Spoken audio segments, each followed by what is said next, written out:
না, স্ত্রীর সাথে খারাপ আচরণ কইরো না, সে তো তোমার ঘরে মজলুম, সে তো তোমার ঘরে দুর্বল। তুমি স্ত্রীর সাথে খারাপ আচরণ কইরো না, তুই তুকার কইরো না, মারধর কইরো না। আল্লাহ বলে আশিরু হুন্না বিল মারুফ, তোমরা তোমাদের স্ত্রীদের সাথে ভালো আচরণ করো। আমি আল্লাহ তোমাদেরকে উপদেশ দিচ্ছি। কারণ এই মেয়েটা বাবার ঘরে ছিল, ভাইয়ের কাছে ছিল, মা বাবা ভাই বোন সব সাইরা স্বামীর হাত ধরে অচেনা অজানা জায়গার মধ্যে চলে এসেছে।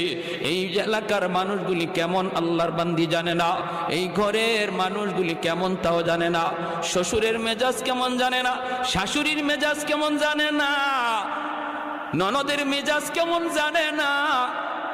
সব কিছুকে মায়ার মানুষ, মহব্বতের মানুষগুলাকে পর কইরা অচেনা মানুষগুলিকে আপন বানাইয়া যেই মহিলাটা চিরদিনের জন্য স্বামীর হাত ধরে আসলো, এই ঘরে স্বামী ছাড়া তার আপন বলতে কেউ নাই।